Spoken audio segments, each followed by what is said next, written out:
जय हिंद दोस्तों, mission defence academy में आपका स्वागत। आज कॉन्स्टिट्यूशन की क्लास प्रारंभ हो रही है आपकी, जिसमें बहुत सारे महत्वपूर्ण प्रश्न लेके आए हैं जो अक्सर आपके एग्जाम में आते रहते हैं। चलो शुरू। निम्न में से किस सन में भारतीय नागरिकों के मौलिक कर्तव्यों को संविधान में शामिल किया गया? ये पूछ रहा है कि संविधान में मौलिक कर्तव्य कब शामिल किए गए, तो ये हो गया आपका 1976 और ये हुआ 42वां संविधान संशोधन अधिनियम 1976 के तहत। ये इसका राइट आंसर है। 1952 में भी हम जान लेते हैं कि 1952 में क्या हुआ, तो 1952 में हुए आम चुनाव। आम चुनाव का मतलब है लोकसभा, राज्यसभा और राज्यों की विधानसभाओं के एक साथ चुनाव होना। अगर आपको ऐसे भी पूछ लिया जाए कि लोकसभा का गठन कब हुआ पहली बार, तो पहली बार लोकसभा का गठन भी 1952 में हुआ।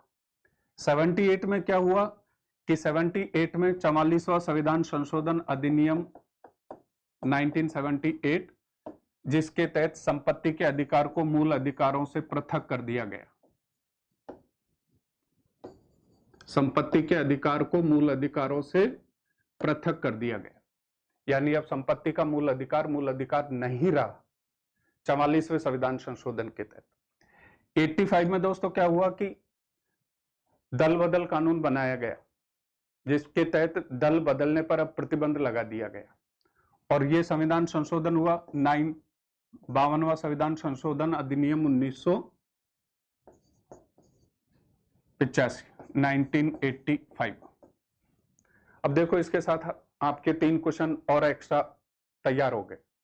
आम चुनाव 1952, 44वां संविधान संशोधन, संपत्ति के अधिकार को मूल अधिकारों से पृथक कर दिया गया, और दल बदल पर प्रतिबंध लगाने के लिए 52वां संविधान संशोधन अधिनियम 1985 निर्धारित किया गया। चलो आगे चलते हैं। भारतीय संविधान की प्रारूप समिति के अध्यक्ष कौन थे? प्रारूप मींस ड्राफ्ट। प्रारूप समिति के अध्यक्ष सबको पता है कि डॉक्टर भीमराव अंबेडकर इसके अध्यक्ष रहे। इसके अलावा अगर हम बात करें पंडित जवाहरलाल नेहरू की, तो ये संघ समिति के अध्यक्ष रहे। संघ समिति के अध्यक्ष।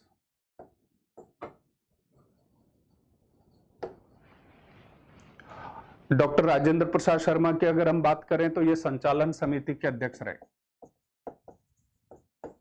संचालन समिति। और जेबी कृपलानी साहब की बात करें तो मूलभूत अधिकार उप समिति। मूलभूत अधिकार उप समिति। अब देखिए, प्रारूप समिति या ड्राफ्ट एक ही बात है। डॉक्टर भीमराव अंबेडकर। अच्छा, डॉक्टर भीमराव अंबेडकर को हम संविधान के पिता भी कहते हैं। पिता, जनक, शिल्पकार, किसी भी तरीके से पूछ सकते हैं। अगर आपको क्वेश्चन आया कि भारतीय संविधान के जनक कौन थे, या भारतीय संविधान के पिता कौन थे, या भारतीय संविधान के जनक कौन थे, तो बी.आर. अंबेडकर। क्लियर? आगे चलिए। निम्न में से यूएसए संविधान की विशेषताएं कौन सी हैं जो हमारे संविधान के निर्माताओं द्वारा ग्रहण की गई? यानी हम ऐसे भी कह सकते हैं कि अमेरिका से भारतीय संविधान में कौन कौन सी चीजें ली गई? न्यायिक समीक्षा बिल्कुल ली गई। न्यायिक समीक्षा दैट मीन्स न्यायिक पुनरावलोकन भी आप इसको कह सकते हो। मौलिक अधिकार, ये भी हमने अमेरिका से ही लिए। और उच्चतम न्यायालय के न्यायाधीश का पद, उच्चतम न्यायालय के न्यायाधीश का पद और पद से हटाने का, ये दोनों तरीके जो है ये भी अमेरिका से लिए गए। अगर उच्च न्यायालय के गठन का प्रावधान आएगा तो भी अमेरिका से।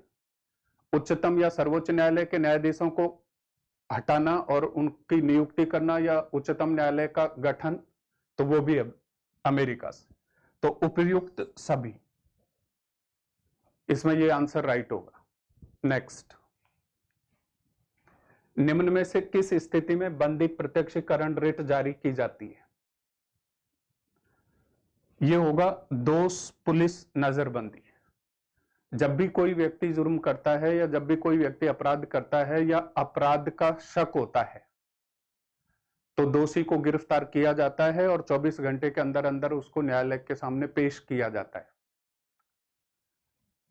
यात्रा को छोड़ करके, यात्रा के बीच में जो समय लगता है उसको छोड़ करके 24 घंटे के अंदर अंदर सशरीर, सशरीर का मतलब प्रत्यक्ष रूप से बंदी को न्यायालय के सामने पेश किया जाए। ऐसा नहीं कि फोन के माध्यम से आप कह दो कि साहब मैं पहुंच गया हूं, वो गलत हो जाएगा।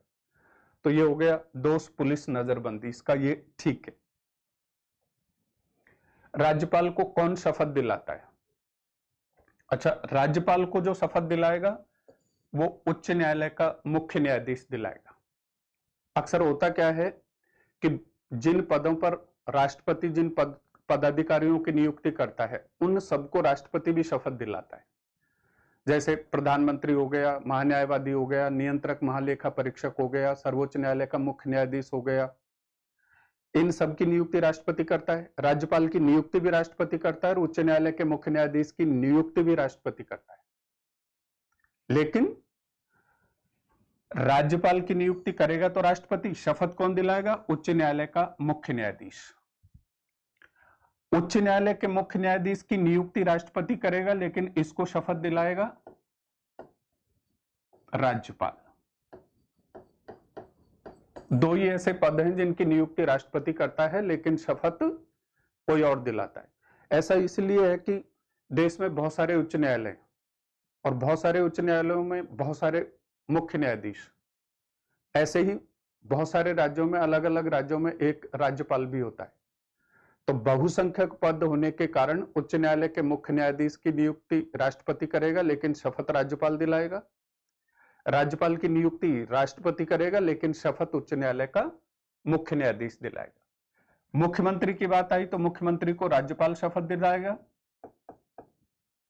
और सर्वोच्च न्यायालय के मुख्य न्यायाधीश की बात आई तो इसको राष्ट्रपति शपथ दिलाएगा। राष्ट्रपति की बात आई तो इसको सर्वोच्च न्यायालय का मुख्य न्यायाधीश।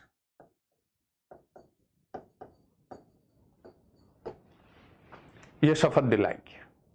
क्लियर? नेक्स्ट, कौन सा अधिकार मौलिक अधिकार नहीं है? यानी ये जो अधिकार दे रखे हैं उनमें से कौन सा ऐसा मूल अधिकार है जो अब मूल अधिकार नहीं है? तो ये आ जाएगा आपका संपत्ति का। प्रश्न कैसे भी पूछ सकते हैं, प्रश्न ऐसे भी पूछ सकते हैं कि जैसे आपसे क्वेश्चन पूछा कि हमारे संविधान, मूल संविधान में कुल कितने मूल अधिकार थे? तो मूल संविधान में 7 मूल अधिकार थे। 7 मूल अधिकार, ये मूल संविधान की बात है। मूल संविधान कितने मूल अधिकार थे? 7। अब कितने रह गए? अगर आपको क्वेश्चन दिया जाए कि वर्तमान में कुल कितने मूल अधिकार है? 6। कौन सा नहीं है? तो संपत्ति का अधिकार अब नहीं है। 44वां संविधान संशोधन अधिनियम 1978 के तहत इसको मूल अधिकारों से पृथक कर दिया। इसके साथ साथ अनुच्छेद 31 भी समाप्त हो गया। अब अगर आपसे पूछ लिया जाए कि भाई संपत्ति के अधिकार को मूल अधिकारों से पृथक करके और उसको दर्जा दे दिया गया है तो उसको कानून का दर्जा दे दिया गया। अब किसका दर्जा दे दिया गया है? कानून का दर्जा। क्वेश्चन ऐसे भी पूछ सकते हैं कि संपत्ति के मूल अधिकार को कानून का दर्जा दे करके अब उसको किस अनुच्छेद में शामिल कर लिया? तो 300 के। ये खत्म हुआ 31, उसकी जगह ये अस्तित्व में आ गया 300 के। अब डायरेक्टली अगर आपसे पूछ लिया जाए कि अनुच्छेद 300 के किससे संबंधित है? तो संपत्ति के अधिकार को कानूनी दर्जा देने से संबंधित। संवैधानिक उपचारों का अधिकार, यह अनुच्छेद 32 में है।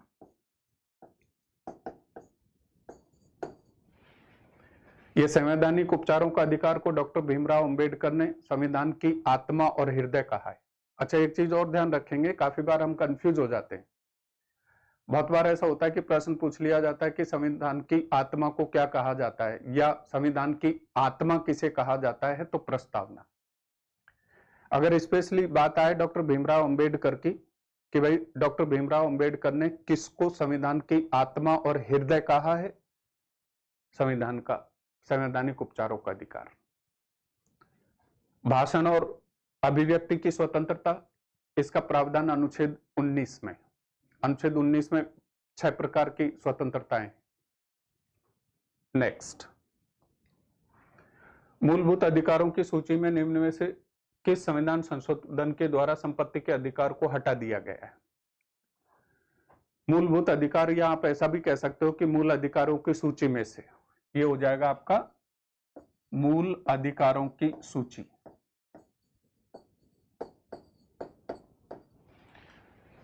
किस संविधान संशोधन के द्वारा संपत्ति के अधिकार को हटा दिया गया है? तो पहले भी हमारी बात हो चुकी थी, 44वां संविधान संशोधन के तहत संपत्ति के अधिकार को मूल अधिकारों से हटा दिया गया। 42वां में क्या है? मौलिक कर्तव्य। मौलिक कर्तव्य। 44वां संविधान संशोधन हो गया मौलिक कर्तव्यों से संबंधित, 42वां, और 61वां संविधान हो गया मतदाता की आयु 21 वर्ष से घटा करके 16 वर्ष कर दी, 18 वर्ष कर दी गई। 61वां संविधान संशोधन अधिनियम, इसके तहत 21 वर्ष की मतदान की आयु थी पहले, उसको घटा करके अब 18 वर्ष कर दिया गया, तो यह भी याद रखना है। 73वां संविधान संशोधन के तहत क्या हुआ कि नया पंचायती राज प्रारंभ कर दिया। अक्सर ऐसा होता है कि 73वां संविधान संशोधन पंचायती राज्य से संबंधित मान लिया जाता है। पंचायती राज्य का प्रावधान मूल संविधान में ही है, लेकिन उसमें बहुत सारे अमेंडमेंट करने थे और बिल्कुल उसको चेंज कर दिया। तो 73वां संविधान संशोधन अधिनियम 1992, और ये हो गया आपका नया पंचायती राज।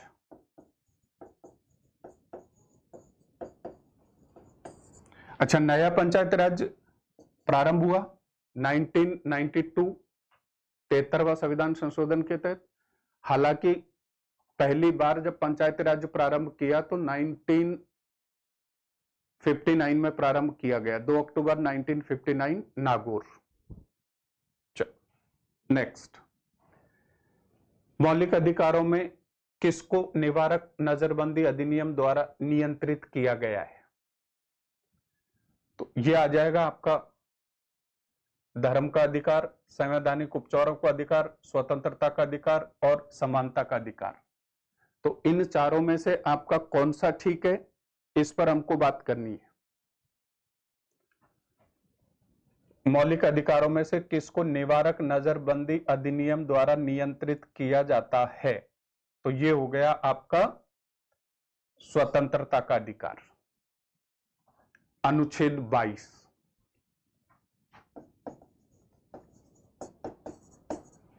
इसके तहत। नेक्स्ट, सर्वोच्च न्यायालय के मुख्य न्यायाधीश का कार्यकाल होता है, यह बहुत इंपॉर्टेंट क्वेश्चन है, बहुत बार पूछ लिया जाता है कि सर्वोच्च न्यायालय के मुख्य न्यायाधीश का कार्यकाल कितने वर्ष का होता है? 5 वर्ष एवं 65 वर्ष की आयु, ये गलत। 6 वर्ष एवं 65 वर्ष की आयु जो भी पहले हो, ये ठीक है। 5 वर्ष एवं 62 वर्ष की आयु, ये भी गलत है, और 6 वर्ष एवं 62 वर्ष की आयु, ये भी गलत है। तो ये हो जाएगा 6 वर्ष एवं 65 वर्ष की आयु जो भी हो। इसका मतलब ये हुआ कि जैसे आज इसको सर्वोच्च न्यायालय का मुख्य न्यायाधीश बना दिया है और कल इसने अपने जिंदगी के 65 वर्ष पूरे कर लिए, तो ये कल ही सेवानिवृत्त हो जाएगा। अर्थात या तो 6 वर्ष का कार्यकाल पहले पूरा हो जाए या उससे पहले 65 वर्ष की आयु पूरी हो जाए। नेक्स्ट, भारतीय संविधान नागरिकों के लिए आर्थिक न्याय किसके माध्यम से सुनिश्चित करता है? देखो, मौलिक अधिकार हमको अधिकार प्रदान करते हैं, मौलिक कर्तव्य जो व्यक्ति के कर्तव्यों की बात करता है, राज्य के नीति निर्देशक तत्वों के माध्यम से राज्यों को कुछ विशेष प्रावधान रखा गया जिसके माध्यम से वो राज्यों के नागरिकों के हितों का संरक्षण कर सके। इसमें ये ठीक आंसर हो जाएगा प्रस्तावना। हमारे संविधान की प्रस्तावना में लिखा हुआ है कि आर्थिक, सामाजिक और राजनीतिक न्याय। तो आर्थिक, सामाजिक और राजनीतिक न्याय का प्रावधान प्रस्तावना में। ध्यान रखें, धार्मिक न्याय का कोई जिक्र नहीं है, बहुत बार पूछ लेते हैं धार्मिक न्याय, इसका कोई प्रावधान नहीं है। तो तीन ही प्रकार के न्याय हैं, सामाजिक, आर्थिक और राजनीतिक। इसमें आर्थिक न्याय की बात हो रही है जो प्रस्तावना में। नेक्स्ट, भारत के संविधान का वह अनुच्छेद कौन सा है जो राज्य सरकारों को ग्राम पंचायत संगठित करने के लिए निर्देशित करता है? इसमें आ जाएगा अनुच्छेद 40। अनुच्छेद 40 का प्रावधान देखो। अनुच्छेद 32 क्या है? इसमें संवैधानिक उपचारों का प्रावधान है। किसका प्रावधान? संवैधानिक उपचारों का प्रावधान, यानी मूल अधिकार नंबर 6। 48 में क्या है? 48 में प्रावधान रखा गया है कृषि एवं पशुपालन का, और 78 ये मंत्रिपरिषद से संबंधित, उसके कार्य कैसे हैं, क्या है, ये उससे संबंधित। 79 में आ जाएगा संसद, 80 में राज्यसभा, 81 में लोकसभा। तो इसका राइट आंसर होगा अनुच्छेद 40। नेक्स्ट, राष्ट्रपति द्वारा संसद के लिए एंग्लो इंडियन समुदाय के कितने सदस्यों को नामित किया जाता है? संसद, एंग्लो इंडियन समुदाय के कितने सदस्यों को नामित किया जाता है? 2। वैसे यहां लोकसभा भी आप कर सकते हैं। ऐसा भी हो सकता है कि पूछ लिया कि राष्ट्रपति द्वारा लोकसभा के लिए एंग्लो इंडियन समुदाय के कितने सदस्यों को नामित किया जाता है? 2, क्योंकि एंग्लो इंडियन जो सदस्य होते हैं उनको राष्ट्रपति मनोनीत करता है। कहां? लोकसभा में। लेकिन अगर क्वेश्चन राज्यसभा का होता कि राज्यसभा में राष्ट्रपति कितने सदस्य मनोनीत करेगा,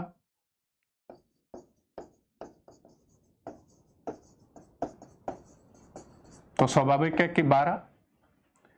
ये 12 सदस्य जो है ना, हमारे ही राज्य के देश के मूल निवासी होंगे। हमारे ही देश के मूल निवासी, शिक्षा, साहित्य, खेल, कला, विज्ञान के क्षेत्र में ख्याति प्राप्त व्यक्ति, ऐसे 12 सदस्य राष्ट्रपति राज्यसभा में मनोनीत करेगा। क्लियर? सवाल ये उठता है कि आखिर एंग्लो इंडियन होते कौन है? बच्चे इस बात को लेकर के बहुत कंफ्यूज हो जाते हैं, और अक्सर बच्चों का मानना यह है कि एंग्लो इंडियन का मतलब यह है कि वह व्यक्ति जिसके माँ या बाप दोनों में से कोई एक भारतीय और कोई एक विदेशी, ऐसा बच्चे समझते हैं, जबकि यह गलत होगा। एंग्लो इंडियन का मतलब है कि माँ या बाप दोनों में से कोई एक भारतीय हो और कोई एक ब्रिटेन का हो। ब्रिटेन का ही होना चाहिए एंग्लो इंडियन। अगर विदेशी होगा तो फिर गलत हो जाएगा। उस तरह से तो फिर राहुल गांधी जो है एंग्लो इंडियन हो जाएगा, या मान लिया जाएगा, क्योंकि उनकी माँ जो है वो इटली की है, पिता भारतीय है। तो हम राहुल गांधी को एंग्लो इंडियन नहीं कह सकते। एंग्लो इंडियन के लिए तो ब्रिटेन का, भारत का ही होना चाहिए। माँ या बाप दोनों में से कोई एक भारतीय और कोई एक ब्रिटेन का। कल को अगर कोई भारतीय नेपाल की लड़की से शादी करता है तो उनके जो बच्चे होंगे वो इंडो नेपाली होंगे। कोई अगर अमेरिका की लड़की से शादी करके भारतीय नागरिक भारत में ही रहता है तो वो इंडो अमेरिका होंगे। ऐसे ही एंग्लो इंडियन दैट मीन्स भारतीय और ब्रिटेन। अगर क्वेश्चन आता है कि राष्ट्रपति संसद में कितने सदस्य मनोनीत करेगा,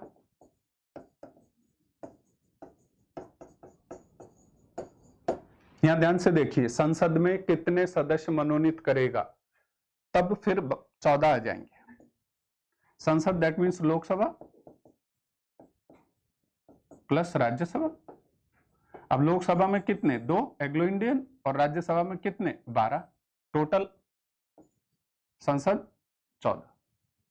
खैर, नेक्स्ट, राष्ट्रपति राज्यसभा के लिए उन व्यक्तियों में से जो कला, साहित्य, सामाजिक सेवा आदि के क्षेत्र में ख्याति प्राप्त है, निम्न में से कितने व्यक्तियों का नामांकन होता है? अभी हमारी बात हुई इससे पहले वाले क्वेश्चन में 12।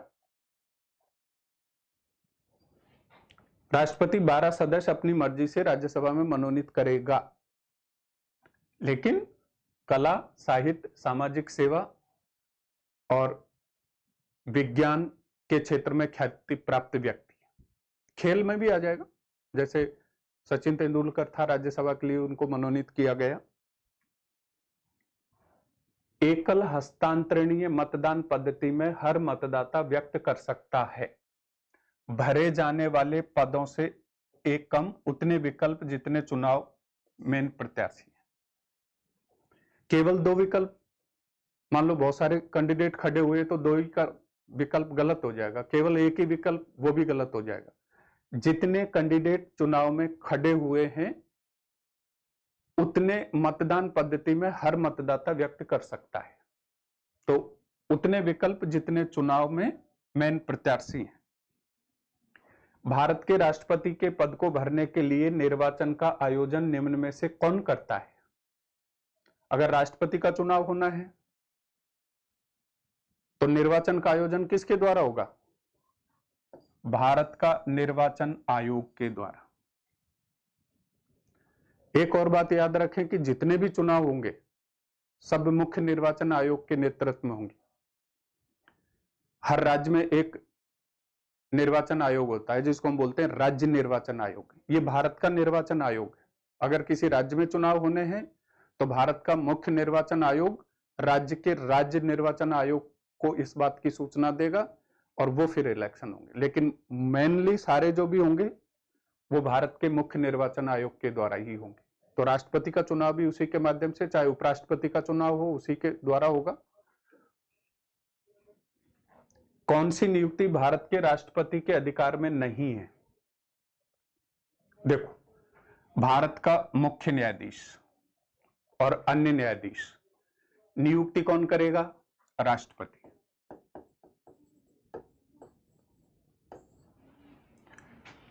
वित्त आयोग का अध्यक्ष नियुक्ति कौन करेगा? राष्ट्रपति। थल सेना अध्यक्ष नियुक्ति कौन करेगा? राष्ट्रपति। तीनों सेनाओं के सेना प्रमुख जो होते हैं सबकी नियुक्ति राष्ट्रपति करेगा। वित्त आयोग के अध्यक्ष की नियुक्ति राष्ट्रपति करेगा। भारत के मुख्य न्यायाधीश और अन्य न्यायाधीशों की नियुक्ति राष्ट्रपति करेगा। लोकसभा का अध्यक्ष जो है इसकी नियुक्ति राष्ट्रपति नहीं करेगा। तो ये क्वेश्चन, ये आंसर आपका सही हो जाएगा कि लोकसभा का अध्यक्ष राष्ट्रपति उसकी नियुक्ति नहीं करेगा, इसका चुनाव होगा। इसका क्या होगा? चुनाव। किसके द्वारा? लोकसभा के सदस्यों के द्वारा। लोकसभा के सदस्यों के द्वारा।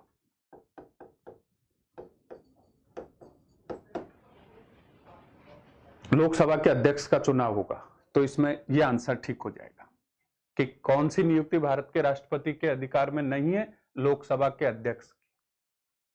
नेक्स्ट, भारत के राष्ट्रपति पद के लिए चुनाव लड़ने वाले उम्मीदवार की न्यूनतम आयु क्या निर्धारित की गई? 35 वर्ष। क्या निर्धारित की गई? 35 वर्ष।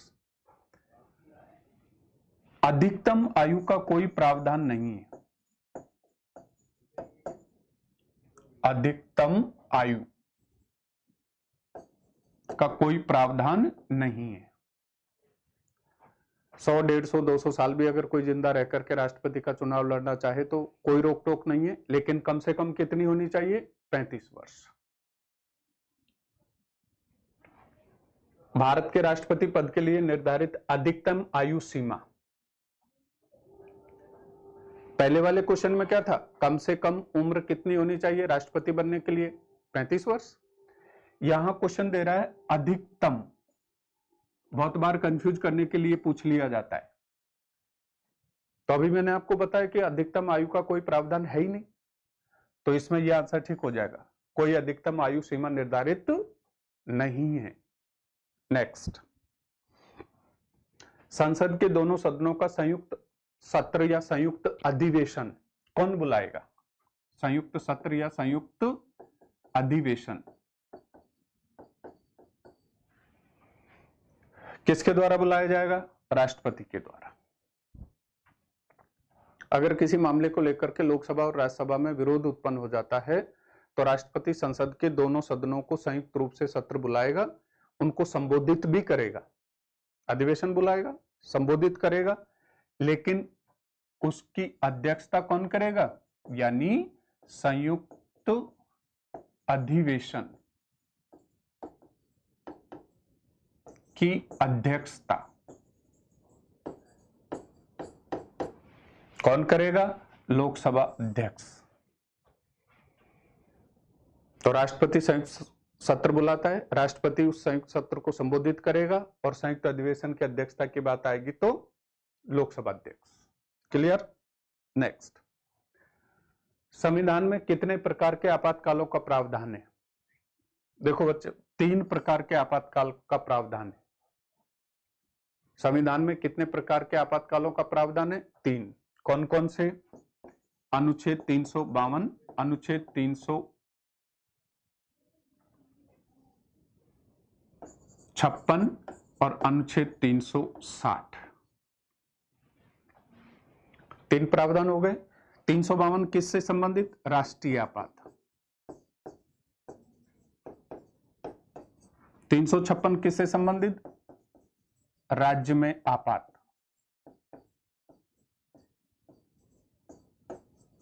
360 ये आपको सबको पता ही है, वित्तीय आपात। 3 प्रकार के हो गए। जब भी देश में संवैधानिक तंत्र विफल होता है तो अनुच्छेद 352 का प्रयोग करके राष्ट्रपति शासन लगा दिया जाता है पूरे देश में। देश के किसी राज्य या राज्य का क्षेत्र विशेष में अगर संवैधानिक तरीके से शासन नहीं चल रहा है तो अनुच्छेद 356 के तहत राज्यपाल की सिफारिश पर राष्ट्रपति शासन लागू कर देगा। 356, 360 जब वित्तीय संकट उत्पन्न हो जाता है, फाइनेंशियल क्राइसिस। अच्छी बात है कि इसका एक बार भी प्रयोग नहीं हुआ।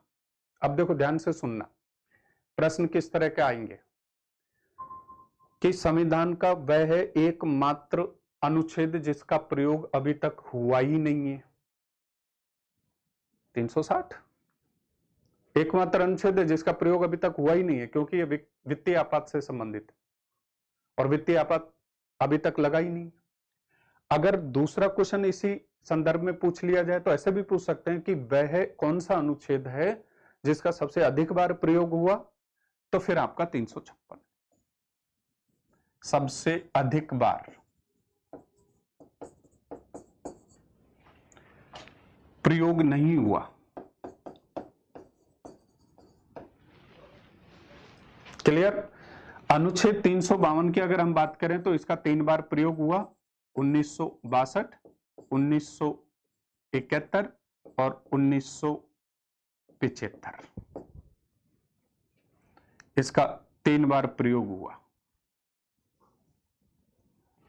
1971, 1975। 62 में भारत और चाइना के बीच युद्ध हुआ, 71 में भारत और पाकिस्तान के बीच युद्ध हुआ और 1975 में जो आपातकाल लगाया गया वो देश में आंतरिक अशांति उत्पन्न हो गई थी। क्लियर? चल, वह व्यक्ति कौन है जिसे भारतीय संविधान के तहत आपातकाल की घोषणा करने के लिए अंतिम प्राधिकारी माना जाता है? संसद। देखो इसको ध्यान से, अंतिम प्राधिकारी यानी फाइनल। इमीडिएट अगर भारत और चाइना के बीच में समझ लो कि युद्ध की आशंका उत्पन्न हो गई या भारत और पाकिस्तान के बीच में अचानक कोई युद्ध की स्थिति बन गई, इमीडिएट राष्ट्रपति शासन लागू कर देगा अनुच्छेद 352 के तहत। इमीडिएट लागू कर दिया राष्ट्रपति ने, लेकिन इसको संवैधानिक रूप से आगे बनाए रखने के लिए संसद में पारित करवाना जरूरी होता है, नहीं तो 60 दिन के बाद खत्म हो जाएगा। इसीलिए अंतिम प्राधिकारी संसद को माना जाता है। संसद उस 352 के अनुच्छेद के तहत जो राष्ट्रीय आपात लागू किया गया है उसको लोकसभा और राज्यसभा में पारित करके स्वीकृति दे। अगर स्वीकृति नहीं देगी तो ऑटोमेटिक खत्म हो जाएगा। तो संसद, काफी बार हम सोच ही लेते हैं कि भाई राष्ट्रपति ही देता होगा। राष्ट्रपति तो तुरंत आपातकाल लागू कर देता है, लेकिन यहां शब्द आया अंतिम प्राधिकारी, तो फिर संसद आएगा। नेक्स्ट, राज्यसभा के सदस्यों का कार्यकाल निम्न में से कितने वर्ष का होता है? 2 वर्ष, 4 वर्ष, 5 वर्ष, 6 वर्ष? सदस्यों का कार्यकाल कितने वर्ष का होगा? 6 वर्ष का।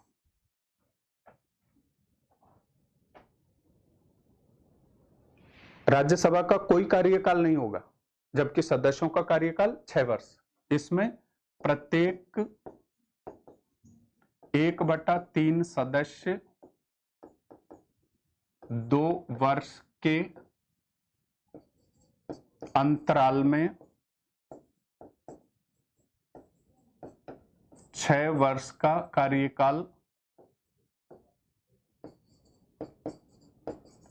पूरा करके सेवानिवृत्त हो जाते हैं। तो कितने वर्ष का कार्यकाल होगा? 6 वर्ष। नेक्स्ट, नागरिकता प्राप्त करने के लिए शर्तें निर्धारित करने वाला सक्षम निकाय। अगर किसी व्यक्ति को नागरिकता लेनी है भारत की, तो सक्षम निकाय क्या होगा? संसद।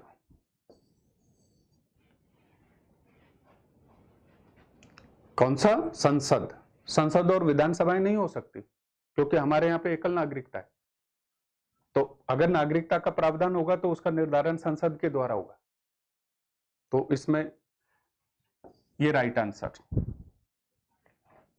मंत्रिपरिषद सामूहिक रूप से किसके प्रति उत्तरदायी होता है? अच्छा देखो, इसको थोड़ा सा ध्यान से पढ़ना। एक तो हो गया सामूहिक और एक हो गया व्यक्तिगत।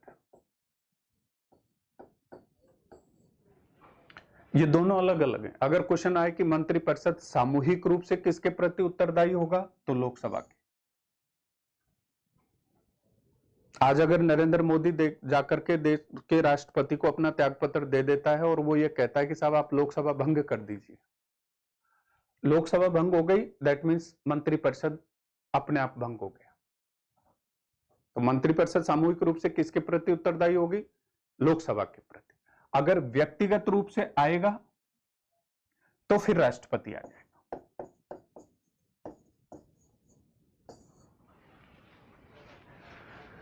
जैसे केंद्र के मंत्रिमंडल में से अगर कोई व्यक्ति व्यक्तिगत रूप से जाकर के राष्ट्रपति को अपना त्यागपत्र देता है और राष्ट्रपति उसका त्यागपत्र स्वीकार कर लेता है, तो मंत्री परिषद से या मंत्रिमंडल से वो मंत्री विशेष ही हटेगा।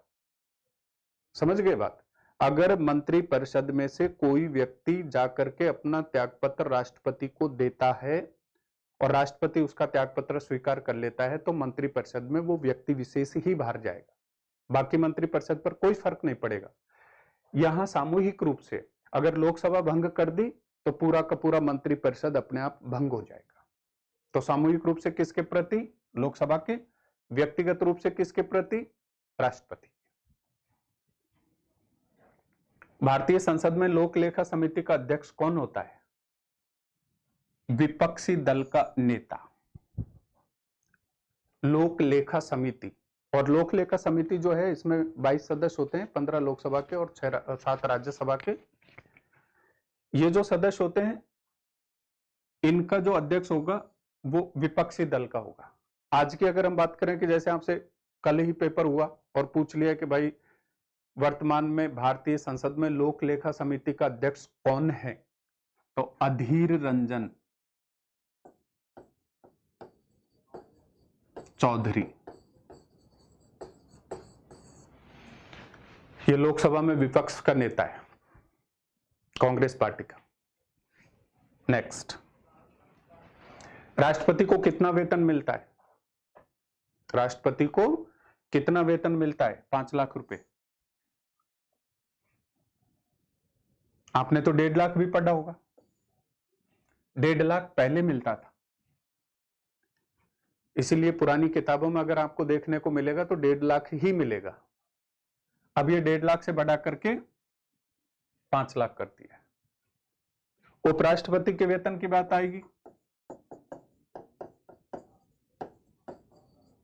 तो 4 लाख रुपए।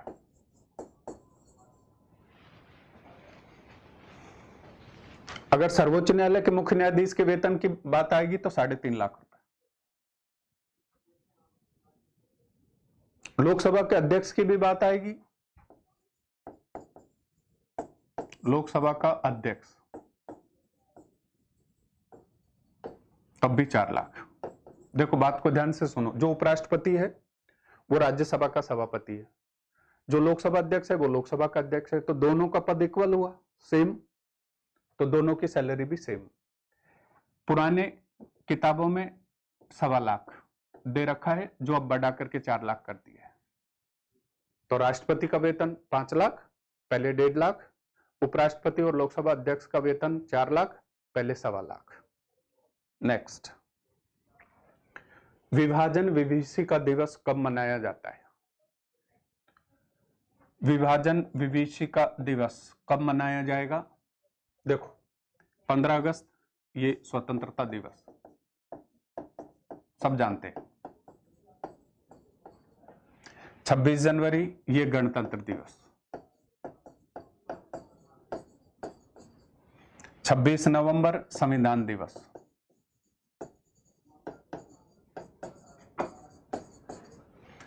14 अगस्त को विभाजन विभीषिका दिवस मनाया जाता है। 14 अगस्त किसको? 14 अगस्त को विभाजन विभीषिका दिवस मनाया जाएगा। बंटवारा हुआ,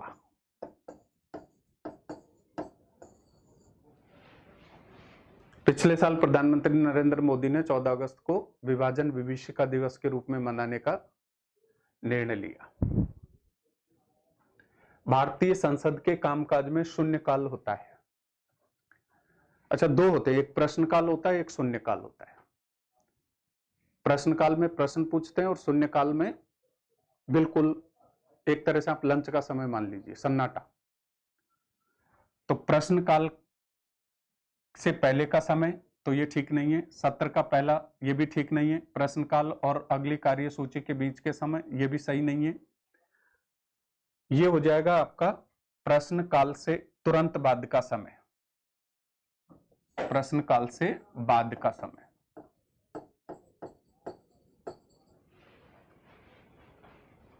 प्रश्नकाल से तुरंत बाद का समय शून्यकाल। राज्यसभा का सदस्य बनने के लिए अधिकतम आयु कितनी होनी चाहिए? या फिर कंफ्यूज होने की बात आ गई? आपके दिमाग में तो 30 ही चल रहा होगा, लेकिन यहां बात हुई है अधिकतम आयु की। अगर क्वेश्चन होता कि राज्यसभा का सदस्य बनने के लिए न्यूनतम कितनी उम्र होनी चाहिए थी, तब तो आपका 30 वर्ष ठीक था। लेकिन यहां क्वेश्चन को घुमा फिरा करके दे दिया जाता है, ये इसलिए दिया गया है ताकि आप कंफ्यूज ना हो। अगर वहां आपको पूछ लिया कि राज्यसभा का सदस्य बनने के लिए अधिकतम कितनी उम्र होनी चाहिए, तो आपका तो वही टारगेट 30 का ही होगा, जो गलत होगा। कोई नहीं, कम से कम कितनी होनी चाहिए? अगर न्यूनतम है तो 30 वर्ष। क्लियर? लेकिन क्वेश्चन आया अधिकतम आयु कितनी होनी चाहिए, तो कोई समय सीमा निर्धारित नहीं है। Minimum 30, maximum no limit. Next, house of the peoples, house of the peoples को लोकसभा का नाम किस वर्ष दिया गया? देखो, आज जिसको हम लोकसभा कहते हैं वो पहले हाउस ऑफ द पीपल्स यानी जनता का सदन, और ये 1954 में, यानी 1954 में लोकसभा नाम दे दिया गया। अच्छा, लोकसभा जो है इसको हाउस ऑफ द पीपल भी कहते हैं, लोकसभा भी कहते हैं, इसको निम्न सदन भी कह सकते हैं, इसको चर्चित सदन भी हम कह सकते हैं, और इसको जनता का सदन भी हम कह सकते हैं, और इसको अस्थाई सदन भी कह सकते हैं। ये सारे के सारे इसी से रिलेटेड, निम्न सदन, चर्चित सदन, अस्थाई सदन, जनता का सदन, Lok Sabha, house of the peoples, एक ही नाम। नेक्स्ट, वर्तमान में उच्च न्यायालयों की संख्या कितनी है, यानी देश में कुल कितने उच्च न्यायालय हैं? तो उच्च न्यायालयों की संख्या 25 हो गई है। कितनी? 25।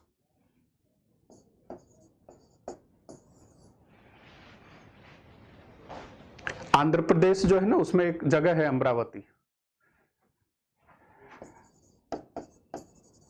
आंध्र प्रदेश के अमरावती में उच्च न्यायालय का गठन कर दिया गया है। तो अब 25 हो गए, इसको ध्यान रखना, ये अभी बदला है, अभी चेंज हुआ है। संविधान में लिखा हुआ है कि देश के हर राज्य का एक उच्च न्यायालय होगा, लेकिन साथ साथ ये भी लिखा हुआ है कि 2 या 2 से अधिक राज्यों का एक उच्च न्यायालय भी हो सकता है। अब वैसे राज्य की अगर हम बात करें तो 28 राज्य हैं और उच्च न्यायालय 25 ही हैं, जैसे पंजाब और हरियाणा का एक ही है। आज के संदर्भ में 25 उच्च न्यायालय।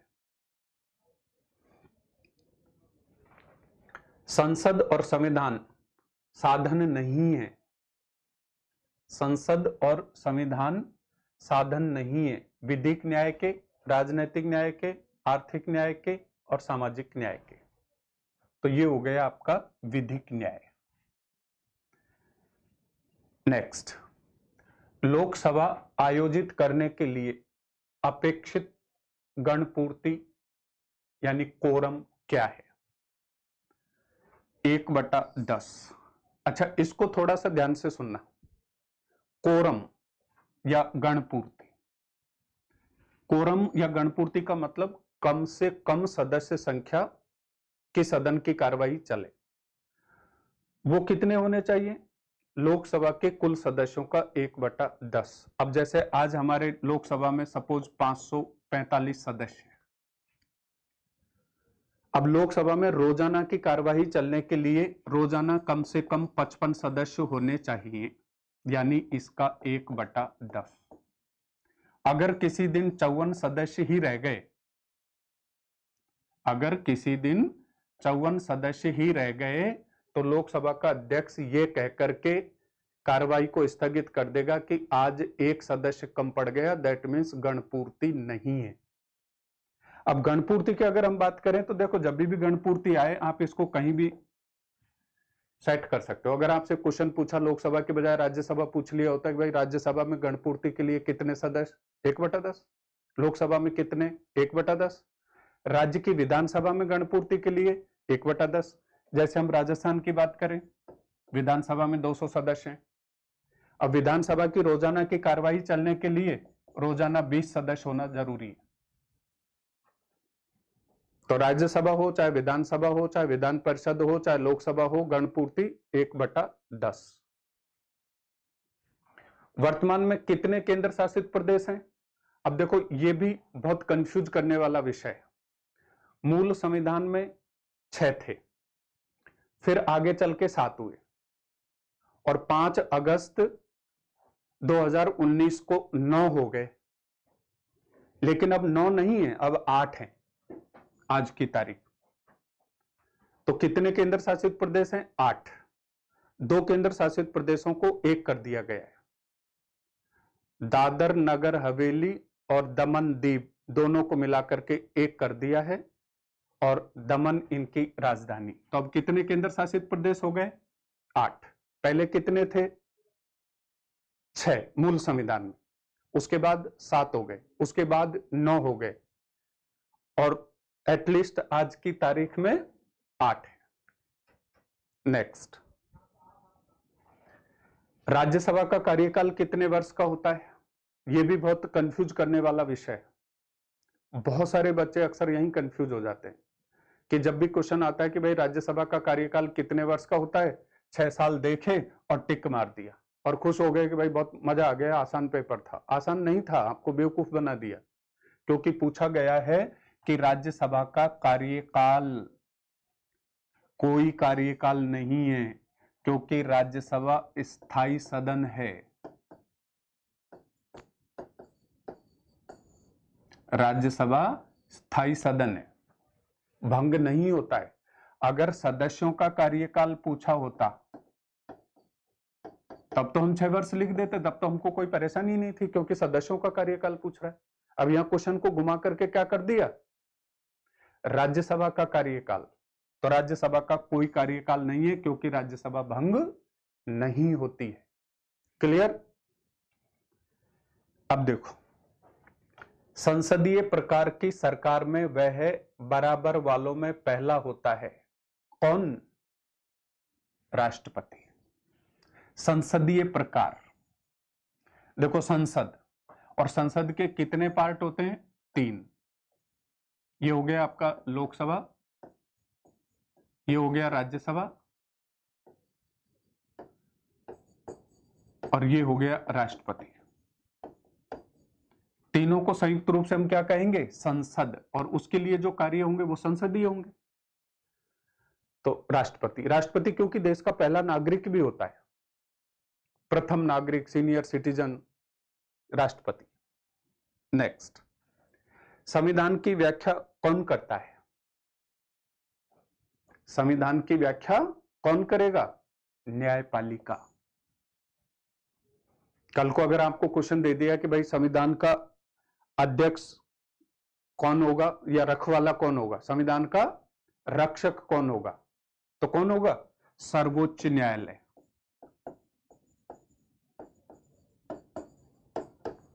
यह संविधान का रक्षक है। संविधान की व्याख्या करने का अधिकार भी इसी को है। किसी की भी सरकार हो, सर्वोच्च न्यायालय अपनी मर्जी से कोई भी एक्शन ले सकता है, क्योंकि सर्वोच्च न्यायालय यह कहता है कि मैं सिर्फ कानून का उल्लंघन करूंगा, इसीलिए वो कानून का रक्षक होता है। कोई भी व्यक्ति कानून का उल्लंघन नहीं कर सकता, अगर करेगा तो सर्वोच्च न्यायालय उसको दंड देगा। इसलिए सर्वोच्च न्यायालय को संविधान का रक्षक और प्रहरी भी कहा जाता है। न्यायपालिका द्वारा बनाए गए कानून को कहते हैं साधारण कानून, निर्णय विधि, विधि का नियम या प्रशासनिक कानून। साधारण कानून। कौन सा? साधारण कानून। ये सारे आपके ऐसे महत्वपूर्ण प्रश्न हैं जो किसी न किसी आर्मी के एग्जाम में कभी न कभी आया ही है। इसलिए आपको सोचा कि कुछ नया ला के दें, कुछ महत्वपूर्ण प्रश्न ला के दें, और उनको आज सॉल्व करवाए। कल फिर नए प्रश्न आएंगे और फिर मजा आएगा, अच्छे से पढ़ेंगे। Thank you.